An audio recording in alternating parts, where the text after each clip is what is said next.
నసాహి జిమిసహి జిమిససి హతి హిమ ఉపలబిలాహి హిమ ఉపలబిలాహి దుష్ట ఉదయ జగ ఆరతి హేతు ఆరతి హేతు జదా ప్రసిద్ధ అధము గ్రహ కేతు సంత ఉదయ సంతత సుఖకారి విశ్వ సుఖద జిమి ఇందు తమారి పరమ ధర్మ శృతి విదిత అహింస పరనింద సమ అఘనా గిరిస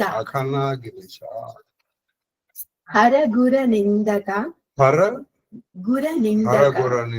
దాదుర హోయి జన్మ సహస్ర పావతన సోహి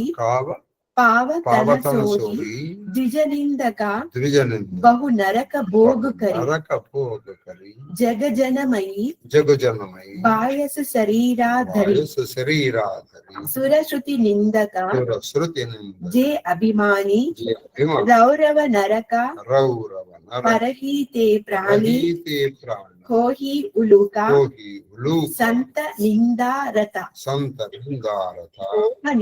మోహనిసా ప్రియ జ్ఞాన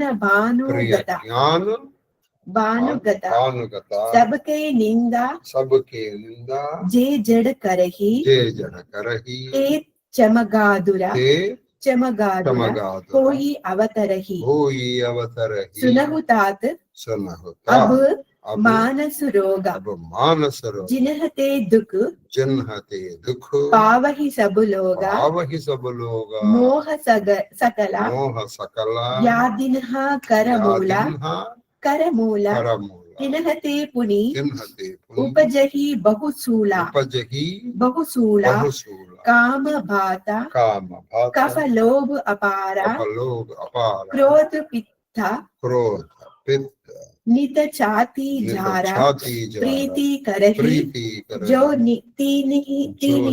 तीनहु भाई उपजई सन्यपात दुखदाई विषय मनोरथ दुर्गमनाना ते सब सूला नाम को जाना ममता दादु कंडु ईर्षाई हर्ष विषादा गरह बहुत पर दुख देखी जरनी सोई चही कुष्ठ दुष्टता मन कुटिलाई अहंकार अति दुख डमरऊ दंभ कपट मद मान निहरऊ तृष्णा उदर वृद्धि अति भारी त्रिविध ईशना तरुण तिजारी जुग विधि ज्वर मत्सर अविवेक कहा लगी कहो कुरोग अनेक అనంతరము ఖగరాజైన గరుడు ప్రేమతో పలికెను. అది ఖగరాజు ఈ మాత్రలు అన్న తర్వాత భక్తి మార్గం చెబుతారు. ఖగరాజు కొన్ని ప్రశ్నలు 7 ప్రశ్నలు దానికి సమాధానం. కృపాలు మీకు నాపై ప్రేమయున్నచో ప్రభు నన్ను మీ సేవకుడిగా భావించి నా 7 ప్రశ్నలకు సమాధానములను దయచేయుడు. అది అయ్యా మీరు నన్ను మీ శిష్యుడిగా భావించి శిష్య వాత్సల్యాన్ని కురిపించి నా దగ్గర ఒక 7 ప్రశ్నలు, ఆ 7 ప్రశ్నలకి మీరు సమాధానం చెప్పడం కాదు, కురిపించాలి. వర్షం కురిసినట్టు కురిపించాలి. అంటే విస్తారముగా చెప్పమని ప్రశ్నలు ఉన్నాయి. ఒక్కొక్కటి అది మనం ఏం చేద్దామంటే ఆయన ముందరగా 7 ప్రశ్నలు వేశారు, ఈయన 7 సమాధానాలు చెప్పారు.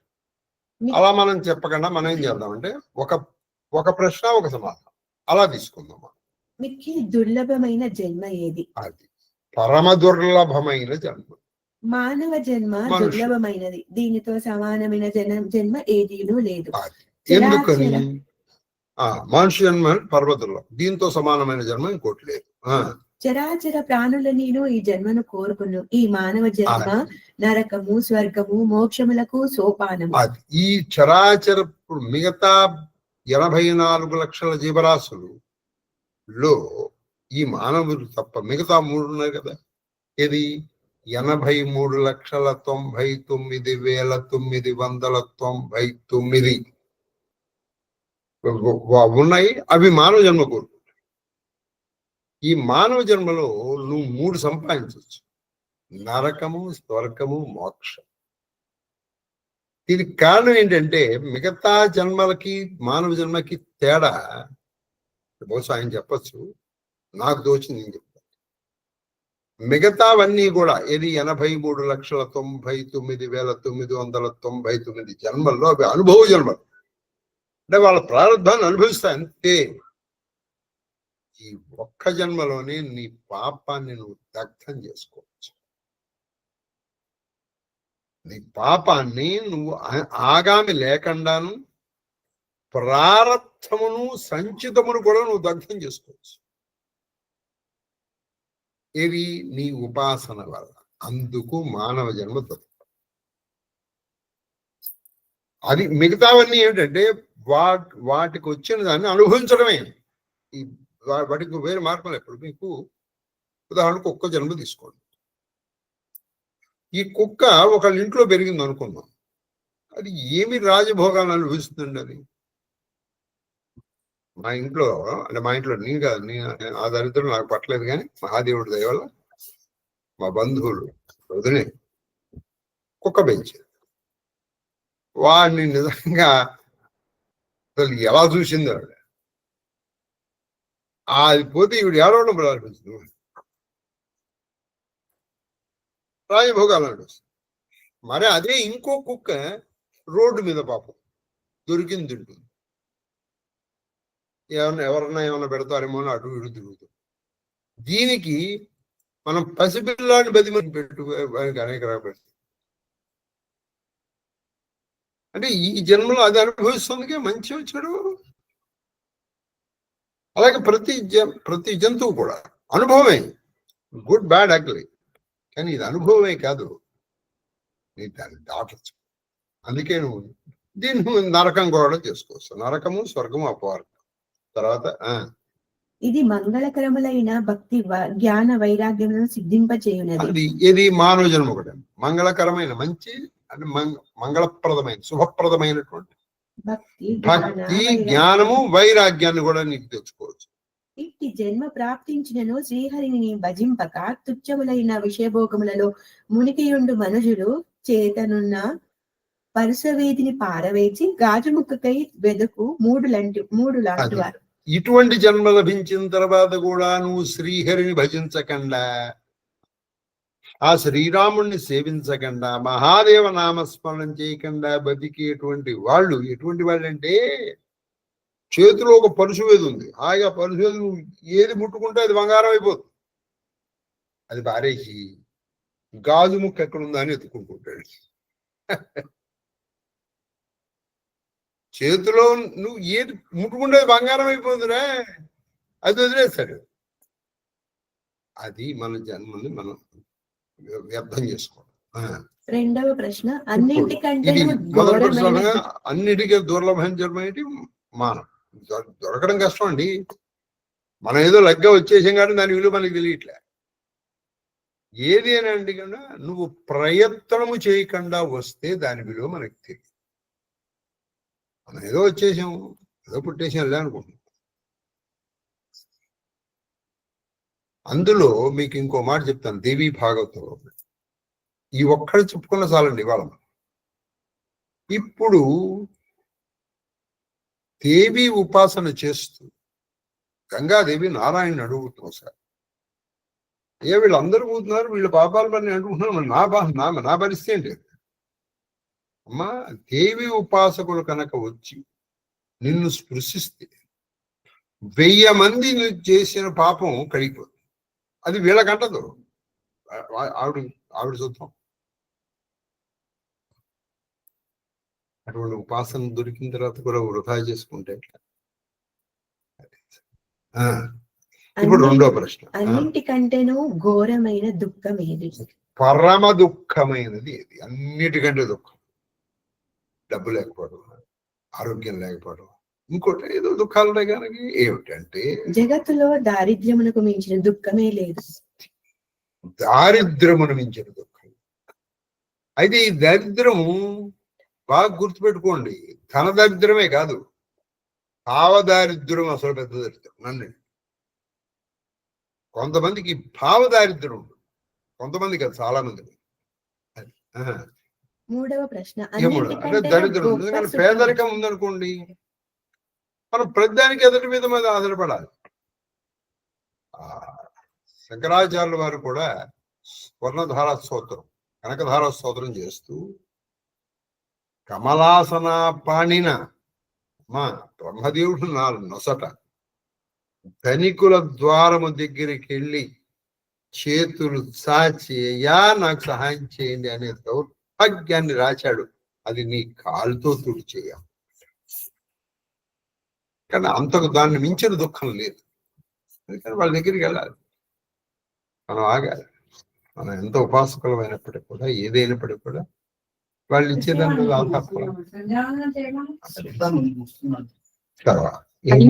అన్నింటికంటేనూ గొప్ప సుఖం ఏది? మూడోది, అన్నిటికంటే గొప్ప సుఖం ఏది? సత్సాంగత్యమునకు సమానమైన సుఖమేదీనూ లేదు. చూసారా, సత్సాంగత్యము అంటే మంచి స్నేహం. ఎందుకని వాడు అనుకో, వాడు ఎప్పుడు ఇవాళ సాహసం చేద్దాం, ఇవాళ నేను గుడికి వెళ్ళాను, ఇవాళ మొన్నేమో తిరుమలకి వెళ్ళాను, మొన్న ఇట్లా అదే మాట్లాడుతూ ఉంటాడు. దాన్ని మించిన సుఖం లేదు, దాన్ని మించిన సుఖం లేదు. కానీ అది దొరికడం దుర్లభం. దొరికిన తర్వాత వదిలిపెట్టుకున్నంత వాటికంటే కూడా దురదృష్టవంతుడు ఇంకోటి లేడు నేను అనుకుంటా. నాలుగో ప్రశ్న, సజ్జనుల లక్షణములను అలాగే దుర్జనుల స్వభావాలు ఏంటివి? వాటి మధ్య గల భేదమేమి? అది ఇది ఇంకోటి, కంపేర్ అండ్ కాంట్రాస్ట్. ఇది కొంచెం పెద్ద ప్రశ్న. సజ్జనుల స్వభావం ఎటువంటి, దుర్జనుల స్వభావం, వీటికి మంచిగా ఉన్నటువంటి భేదం, అలా డిఫరెన్స్. కంపేర్ అండ్ కాంట్రాస్ట్ అంటాను. సజ్జనులు దుర్జనులు ఎలా ఉంటారు? మనోవాకాయములచే పరోపకారము మనర్చుటయే సజ్జనులకు సహజం. చెప్పారు, సజ్జనులకు సహజం అంటే పుడుతూనే మనస్సుతోనూ వాక్కుతోనూ క్రియతోనూ ఎదటి వాళ్ళకి ఉపకారం చేయడమే సజ్జనులకు. ఇది దుర్జనులకు మీరు ఆపోజిట్. మనస్సుతో గాని వాక్కుతో గాని క్రియతో గాని ఎదటి వాడికి అపకారం చేయడమే దుర్జనులు. వాడు మనసులో కూడా ఎదురువాడు పోవాలనుకుంటాడు, వాక్కుతో ఎలాగో చెప్పాలి. సజ్జనులు ఇతరుల హితము కొరకు ఎట్టి దుఃఖములను సహించరు. బాగా గుర్తుపెట్టు, సజ్జనులు ఏం చేస్తారు? ఎదటి వాళ్ళ సుఖం కోసం లేదా మంచి కోసం, హితం కోసం వీళ్ళు దుఃఖాన్ని అనుభవిస్తారు. ఇప్పుడు ఉదాహరణకి రాముడు ఉన్నాడు, ఏంటన్నా నువ్వు అమ్మకు వరం ఇచ్చావా? సరే వరం ఇచ్చావు, దానికి నేనెందుకు అనుభవించాలి? నువ్వు ఇచ్చిన వరం నీతో అవ్వాలి అంతే కదా. ఇప్పుడు నేను ఒకళ్ళకి ప్రామిస్ చేశానంటే నేను ఇవ్వాలి, నేను అనుభవించాలి అని రాముడు అడిగితే అసలు రాముడు దేవుడు ఎందుకు అవుతాడండి? రెండు, సరే పోని భరతుని రాజు చేద్దాం అనుకో, చేసుకో, నేను వెళ్ళిపోతాను, కానీ వనవాసం ఏంటండి నీకు అని రాముడు అడిగాడు అనుకుందాం. ఆయన ఇచ్చిన మాట కోసం ఈయన ఎంత కష్టపడ్డాడు. మనం ఏదో 14 సంవత్సరాలు ఒక్క సంవత్సరమే అక్కడ కాదుగా రాజభోగాలు అనుభవించేటువంటి ఈయన మరి అక్కడ అందుకదండి ఆయన దేవుడయ్యా. అందుకే రామాయణాన్ని ఈ కోణంలో చూడాలండి. ఆయన దేవుడు కాబట్టి అన్ని భరించాడు అన్నాం అనుకో, కాబట్టి నేను మనిషిని భరించలేను, తీసి ఏ పరిస్థితుల్లో కానీ లక్ష్మణుడితో కానీ భరతుడితో కానీ శత్రుఘ్నుడితో కానీ అన్న వేరే వచ్చింది. ఇలా మీరు చూడండి, సజ్జనులు ఏం చేస్తారంటే ఎదటి వాళ్ళ సుఖము ఎదటి వాళ్ళ హితం కోసం వీళ్ళు బాధపడతారు, వీళ్ళు దుఃఖాన్ని అనుభవిస్తారు, అది కూడా ఆనందంగా అనుభవిస్తారు. నీ మొహం మంట, నీ కోసం నేను పడుతున్నాను రా అంతే. కానీ భాగ్యహీనులైన దుర్జనులు ఇతరులను దుఃఖపెట్టుటకై తాము ఎట్టి శ్రమలైనా ఓర్చుకొందరు. దుర్జనులు ఏం చేస్తారు? ఎదటి వాళ్ళు బాధ పెట్టడానికి వీడు బాధపడతారు. ఎదటి వాళ్ళు బాధ పెట్టడం వీడు లక్ష్యం. దానికి వీడు బాధ పెట్టుకుంటాడు అన్నసరే. వీడికి ఎంత బాధ వచ్చినా వాడు ఏడుస్తున్నాడు కాదు చాలు. వాడు ఏడిస్తే చాలు. ఉంటారండి. మీరు కొంచెం పరిశీలించుకోండి, రెండు మనకు కనిపిస్తుంది. దయాళువులైన సత్పురుషులు బూర్జ వృక్షముల వలె ఇతరుల మేలు కొరకు ఎంతటి కష్టమైనా ఓర్చుకుంటారు. అది దయాళు బూర్జ వృక్షములు అంటే దూది. వాళ్ళు ఎంత కష్టాన్నైనా ఓర్చుకోరు. కానీ అందులకై తమ చర్మము నొలచి అయినను ఆపదలకు తట్టుకొని తమ ప్రాణములను సైతం ఆకుతిగా వాళ్ళు ప్రాణం పోయినా సరే, వాళ్ళ ఆకలి పోయినా, పత్తి పోయింది, వాళ్ళు పీల్చారు చక్కటిగా వాళ్ళందరికీ. తర్వాత కానీ దుష్టులు జనపనార వల్ల ఇతరులను బంధించారు. వాళ్ళు బంధించడం తమకు ఎట్టి ప్రయోజనం లేకుండా నిష్కారణముగా పాముల వలె ఎలుకల రీతి. ఇప్పుడు పాము వచ్చింది, వీటికి అడ్డేస్తుంది. దానికి అదేమన్నా ఆహారమా? ఎలుక ఉంది, అది కొట్టేస్తుంది. కరెక్ట్ గా భాస్కరరావు ఇప్పుడు ఒక చోట రాస్తాడు, దురాత్ముడు అపకారము చేయుట వాని విద్యగా. ఇప్పుడు సజ్జను ఊరక సజ్జను ఒక పక్క ఒరిగి ఉండనను దురాత్ముడు అపకారం చేయడం వాని విద్యగా. పని ఏంటంటే వీడికి అపకారం ఏమిటి పడుతుంది, నీకు లాభం ఏంటి వాడు ఉండదు. దానికి ఏమి ఎగ్జాంపుల్ చెప్పారు ఎవరు? భాస్కర శతకం. చీరలు 100 టంకములు చేసేడివైనను పెట్టెనుండగా చేరి చిన్నంగిప్పు కొరకు చిమ్మిటకేమి పొలంబు భాస్కర. చిమ్మిడి వచ్చింది, చాలా కాస్ట్లీ చీర, అది పెట్టాడు. చిమ్మిడి వచ్చి పట్టు పట్టు పట్టు పట్టు ముక్కలు ముక్కలు ముక్కలు ముక్కలు చేసి పోనీ అదేమన్నా దాని ఆహారమా? అవును, నేను ఆహారం మరి నేనేం చేయను, అది నాకు భగవంతుడు నా మొహం రాశాడు, నేను అది తిన్నానండి అంటే అదో పద్ధతి. ఊరికే దానికి ఏమి ఫలము భాస్కర? అది అలా ఉంటుంది, చిచ్చేస్తుంది ఒకవేళ. అలాగే దురాత్ముడు ఒకడు పక్కన నువ్వు ఊరుకున్నా నిజమండి. ఇప్పుడు నువ్వు ఎదురు యాగం చేసుకుంటావు, నీకు ఎందుకు రా బాబు అంత బాధ? నేను ఇది అనుభవిస్తే తెలుస్తుంది. చక్కటి భావిస్తాడు. చీరలు 100 టంకములు చేసి చెట్టు పేరిటనుండగా చేరి జనంగిపో కొరకు చిమ్మిటకేమి ఫలము భాస్కర. ఏమైనా ఫలం ఉందా? అలాగే నాకు బాగుంది చెప్పాను. వీడిని చూసి పక్కనకి ఆరేసి పోనీ ఇది ఏమన్నా వీడి ఆహారమా? ఇప్పుడు సింహం చంపిందంటే ఒక పద్ధతి ఉంది, ఎందుకో తెలుసా? అది దాని ఆహారం. పులి చంపింది ఆహారం, ఇది వీడి ఆహారం కాదు. వడగండ్ల పంటలను పాడు చేసి తాము కరిగిపోవున్నట్లు దుస్తులను ఇతరుల సంపదను నష్టపరిచి తామును నశించారు. తీసుకోండి, వడగళ్ళు ఏం చేస్తాయి? హెయిల్ స్టాక్ అమ్మని నశించిపోయి కరిగిపోయి దానికన్నా అది కూడా కరిగి నాశనం. అలాగే నువ్వు ఎదటి వాడిని నాశనం చేస్తే వాడు ఇవాళ నాశనం అయిపోతాడు, రేపు నాశనం అయిపోతాడు. అందుకని మనం we should live even after we leave this planet. నిజమైన జీవితం ఎవరు సాఫల్యం అంటే నువ్వు వెళ్ళిపోయిన తర్వాత, అంటే ఈ ప్లానెట్ వదిలిపెట్టింది నువ్వు హాయిగా నిన్ను తలుచుకుని అన్నప్పుడు నువ్వు బతుకున్నట్టే. నువ్వు ఉండంగా కూడా 10 మంది నీ గురించి చెడుగా చెప్పుకుంటున్నాడు. నీ తెలివితేటలు, నీ చదువు, నీ అంతా కూడా వ్యర్థం, నిరర్థకం. అంతకంటే చదువు లేని వాడు చాలా. నీ చదువు, నీ సంస్కారము, నీ విద్య, నీ తెలివితేటలు వీలైతే ఎదుటి వాడికి నలుగురికి మంచి చెయ్యి, లేకపోతే నోరు మూసుకొని షట్ యువర్ కొంతమందికి అసలు ఎదటి వాడిని బాధ పెట్టటమే కావాలి. ఏమిటి దీని వల్ల ప్రయోజనం? నీకేమైనా ప్రయోజనం కలిగింది? ఏది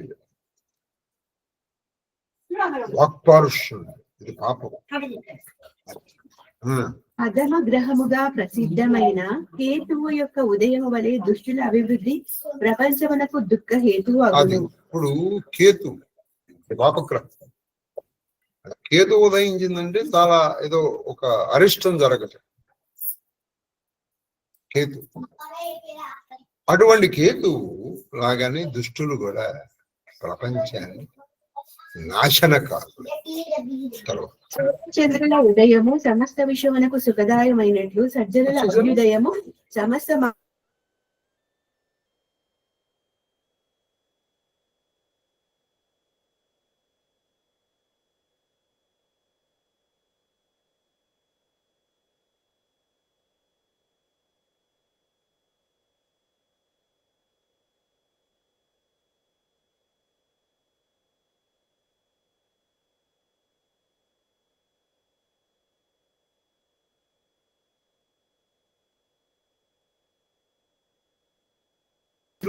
ఎన్ని కోట్ల మంది చనిపోయారండి కేవలం ఇద్దరు వ్యక్తుల వల్ల. ఇప్పుడు మన ఆధునిక యుగంలో ఒక చూస్తున్నాం, ఒక వ్యక్తి వల్ల ఎంత నాశనం అయిపోతున్నారు. కాబట్టి ఇప్పుడు ఎట్లా ఉంటుందంటే ఇది వీళ్ళు వాళ్ళు ఉంటే నాశనం చేయడానికి.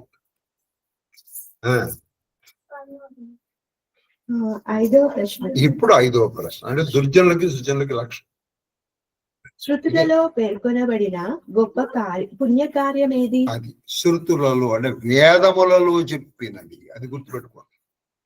నాకు ఇది గొప్ప కార్యం దోషిందండి కుదరదు. ఆఖరివి చెప్పాలన్నా సరే మనం మొన్నటి నుంచి చెప్పుకుంటున్నాం. 4-5 చాలా మక్కుటాయం భాష కానీ తెలుగులో అయినా దీన్ని గుర్తుపెట్టుకుని రోజు మనం చేసుకోదగ్గర శృతులలో వేదములలో పేర్చుకోబడిన గొప్ప కార్యం, పెద్ద మంచి కార్యం ఏమిటి అని అహింస పరమో ధర్మ. అహింస పరమో ధర్మ. ఏమిటి హింస అంటే కేవలం నువ్వు ఏదో వాడిని కత్తి పెట్టి పడవటం, గడ్డలు పెట్టి నరకడమే కాదు, వాడి మనస్సుని బాధ పెట్టటము కూడా హింస. అందుకే అనుద్వేగతరం వాక్యం సత్యం ప్రియహితం చెయ్యత్. నీ మాటకి 3 లక్షలు ఉండాలి. ఉద్వేగం ఉండకూడదు, సత్యమై ఉండాలి, ప్రియమై ఉండాలి. అది వాక్ తపస్సు, వాంగ్మయ తపస్సు అంటారు. కొంతమంది మాట్లాడతారు హాయిగా ఉంటుంది, ఇంకా మాట్లాడాలి.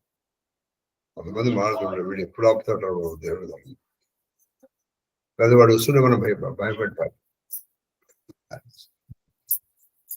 వాగ్వైభవం రామాయణంలో చాలా చోట్ల వాగ్వేదాం వరం వాక్కు. కాబట్టి అహింస పరమోర్థం. 6వ ప్రశ్న. భయంకరమైన పాపకార్యం ఏది? అది అన్నిటికంటే భయంకరమైన పాపకార్యం ఇతరులను నిందించుట. పని పాట లేకుండా ఇద్దరు కలిస్తే వీళ్ళిద్దరు గురించి మాట్లాడు.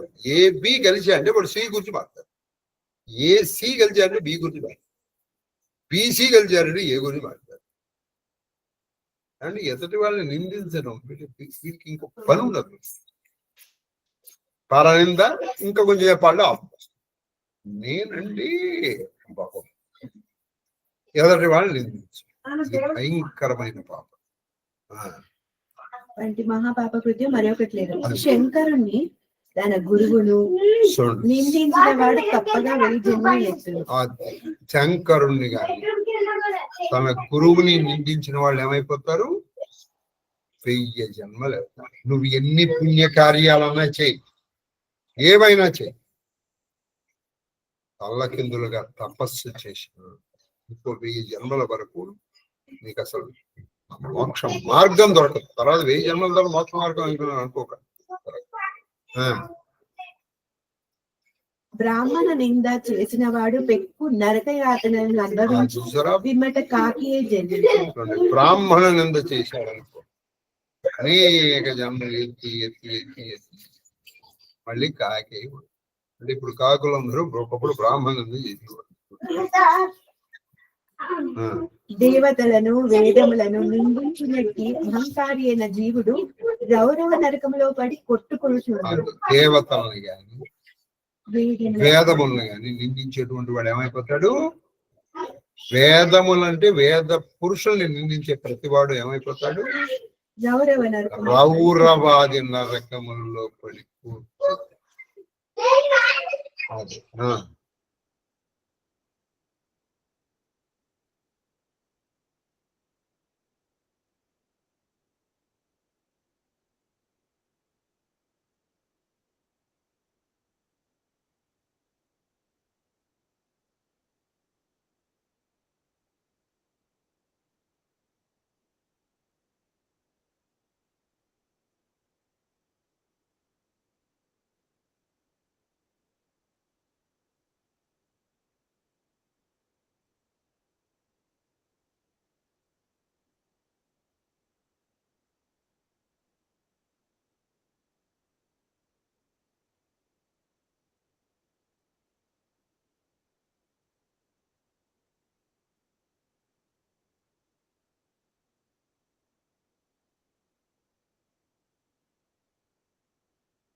ధర్మరాజు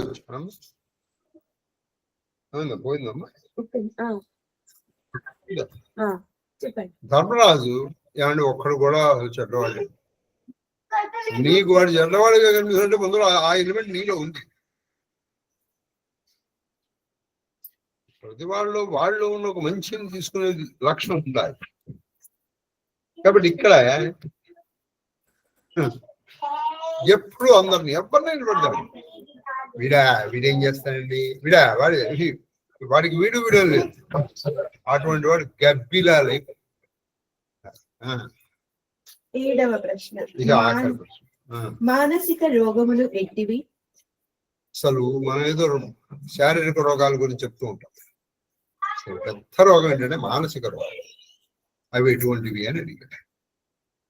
ఇప్పుడు మానసిక రోగముల గురించి వినుము. ఇప్పుడు మానసిక రోగాల గురించి చెప్తాను. మోహమే సమస్త రోగములకు మూలం. అన్నిటికంటే పెద్ద రోగం మోహం.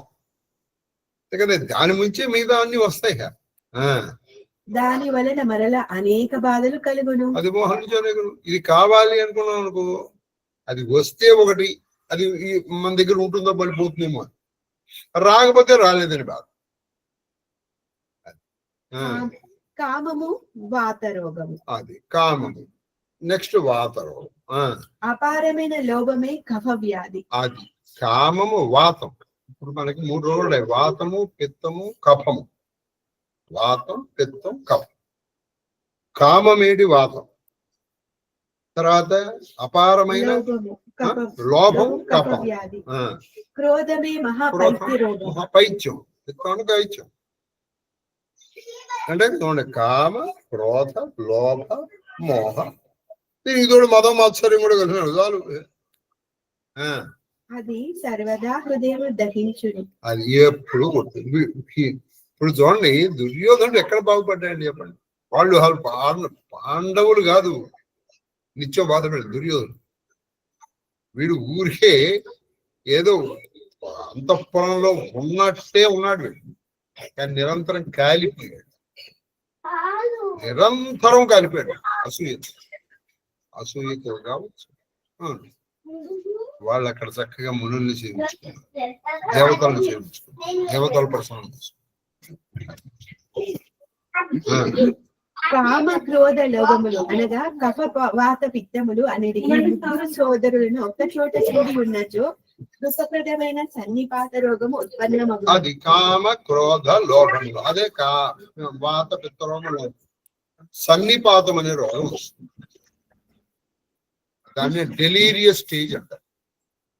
డెలీరియం అంటే సంధి రోగం. వాడు ఏం మాట్లాడతాడో తెలియదు. విషయ భోగములపై గల అంతులేని మక్కువే వివిధ బాధలకును మూలము. విషయ భోగముల మీద ఉన్నటువంటి మక్కువ అది అసలు మనకి. వాటి పేర్లను పేర్కొనుట కష్టము, అవి అనంతములు. మమతయే తామర వ్యాధి. అది మమత, ఇది తామర. తామర అని తెలుసు కదండి, గజ్జి తామర అంటారు. అది ఒక్కోడే జాలిమిలోషలు చెప్పారు, అదే తామర. ఈర్ష అనునది గజ్జి. ఈర్ష గజ్జి. హర్ష విషాదములు కంఠమాల రోగములు. అది హర్షం కంఠమాల రోగం, కంఠం చుట్టూ వస్తుంది సర్పి. ఇతరుల సుఖములను చూసి అసూయపడుటయే క్షయ రోగము. అది పెద్దది. ఇతరులు సుఖంగా ఉంటే అదే పెద్ద క్షయ. క్షయ అంటే పెద్ద టీబీ, ట్యూబర్కులోసిస్. ఇతర సుఖాలు కొనుక్కున్నాడండి. నీ డబ్బు దొబ్బి వాడు కొనుక్కోలేదు కదా, కానీ నిన్ను మోసం చేసి వాడు కొనుక్కోలేదు. వాడు జనాలను మోసం చేసి డబ్బులు, నీకొచ్చిన బాధ ఏమిట్రా ఇందులో? నువ్వు మోసపోలేదు కదా, నువ్వు నిన్నేం చేయలేదు కదా. దౌష్ట్యము మన కుటిలతలే కుష్టు వ్యాధి. అది కుష్టు వ్యాధి ఏంటో తెలుసండి, దౌష్ట్యం అంటే దుష్టత్వం. ఇది అసలు ఏది కుష్టు. అహంకారం అత్యంత బాధకరమైన కీళ్ళ నొప్పుల వ్యాధి, కీళ్ళ నొప్పులు అంటే జాయింట్ పెయిన్స్. ఇది అహంకారం. ప్రతి వాడికి ఇంత కూడా ఉండదండి, వాడికి ఎంత అహంకారం ఉంటుంది. దంభము, కపటము, మదము, దురభిమానము, నరముల రోగము. అది నరాలకు వచ్చాను, నర్వస్ వీక్నెస్. న్యూరో ఫిజిషియన్ కానీ న్యూరో వాళ్ళు కానీ కొడుకు అది ఎక్కువ అయిందంటే పెరాలసిస్ వస్తుంది. ఏమిటయ్యా? దంభం. ఇప్పుడు ఓహో ఎక్కువ చెప్పుకోవడం. రెండోది దంభము, కపటం. మనసులో ఒకటి పెట్టుకున్నాడు, దూరం పెట్టి నిన్ను ఒక్కటి కూడా ఒక మాట. తృష్ణ అనున్నది జలోదర వ్యాధి. అది తృష్ణ అంటే అన్ని కావాలి, అన్ని కావాలి, అది కావాలి, ఇది కావాలి. జలోదరం అంటే ఇట్లా ఓహో అది వస్తుంది. పుత్రులకును ధనమునకును కీర్తి ప్రతిష్టలకును ఆరాటపడితే ప్రబలమైన ఉష్ణ వ్యాధులు. అది ఇంకో ఉంది పుత్రులు, దీన్ని ఈశ్వరత్రయం అంటారు. వీడియో అదే పెద్ద కృష్ణ వ్యాధి. వరుస జ్వరం, మత్సరము, అవివేకము అనునవి 2 విధములకు జ్వరములు. అది మనకు 2 జ్వరాలు వస్తాయి, మత్సరము, అవివేకం. అవివేకం అజ్ఞానం. వాస్తవంగా ఇంకను అసంఖ్యాకములైన రోగములు కలవు, వాటికి అంతే లేదు. ఇంకా చాలా రోగాలు నిలబడి అంతలేదు. ఇది నిజంగా కంటదా పట్టవలసినటువంటి కంటదా. ఎవరు వింటారని చెప్పండి? నా శిష్యులే నా మాట వినలేదు, మీరెందుకు వింటారు? నా శిష్యులే అయితే దానికి తప్పు ఎవరి దగ్గర కాదు. నేను సపాముఖంగా కూడా మహాదేవుడిని నన్ను క్షమించమని, ఎందుకంటే నేను నా శిష్యుల్ని సరిగ్గా శిక్షణ ఇవ్వలేకపోయాను. ఆ తప్పు కాదు.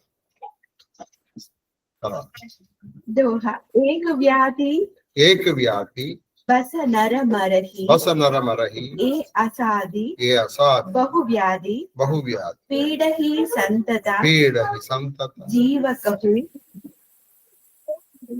సో కిమి సోహిమి లహే సమాధి లహే సమాధి నేమ ధర్మ ఆచార తప ఆచార తప జ్ఞాన జగ్య జ్ఞాన యజ్ఞ జపదాన జపదాన భేషజ పుని భేషజ పుని కోటిన్ హనహి కోటిన్ హనహి రోగ జాహి రోగ జాహి హరిజాన హరిజాన. ఏ ఒక్క రోగముతో నేను మనుషుడు మరణించుడు. అది ఏ ఒక్క రోగం ఉన్నా మనుషుడు మరణించిపోతాడు. కానీ మన దౌర్భాగ్యం అంటే ఈ అన్ని రోగాలు ఉన్నాయి. ఏ చావకేం చేస్తావు అది. ఎందుకంటే మా తాతయ్య ఒక మాట అంటూ ఉండేవాడు, మనకి 5 ఉన్నాయి. ఇది ఇంత కూడా భాగవతంలో చెప్పినట్టు నాకు గుర్తు. మనకి 5 జ్ఞానేంద్రియాలు ఉన్నాయి. ఈ 5 జ్ఞానేంద్రియాల వల్ల ఒక జాతి నశించిపోతుంది. ఇప్పుడు ఉదాహరణకి 5 జ్ఞానేంద్రియాలు ఏంటి? కన్ను, చెవు, ముక్కు, నాలుక, చర్మం. కన్ను పురుగు ఉంది, దానికి చూడటం అంటే చాలా ఇష్టం.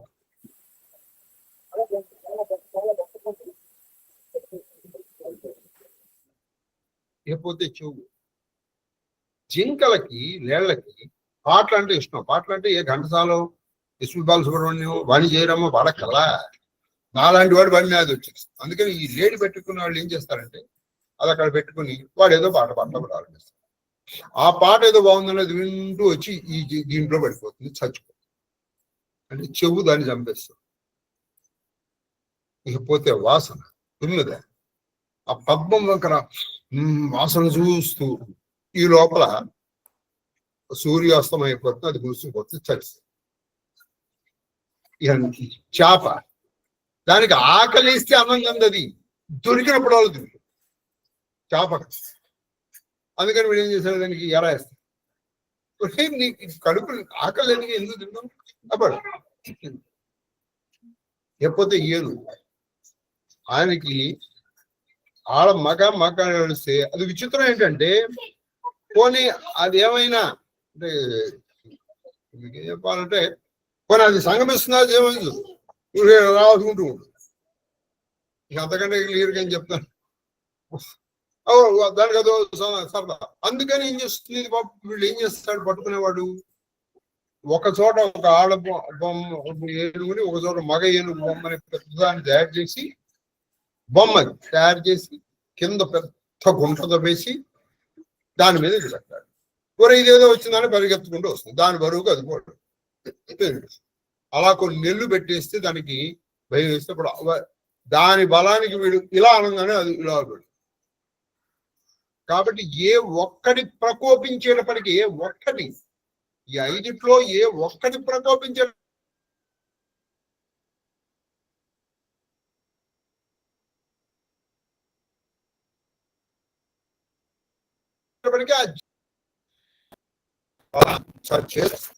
అది అసాధ్యములైన ఇన్ని రోగములు అతను నిరంతరము పట్టి పీడించినప్పుడు ఆ నిర్భాగ్యుడు పరమశాంతి ఎత్తుకొందు.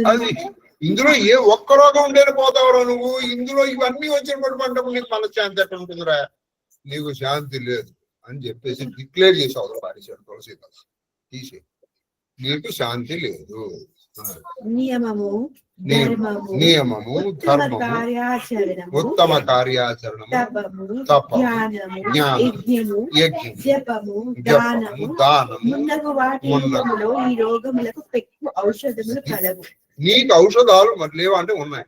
ఏమిటంటే నియమంగా బద్దగా ధర్మంగా బద్దగా దానము చెయ్యి, యజ్ఞము చెయ్యటం, యజ్ఞయాగాలు, యజ్ఞము, తపస్సు చేసుకో, జపం చేసుకో, వ్రతం, దానం, ఇవి చేసుకుంటే దీని అవసరం. అందుకు మనం చేస్తున్నాం.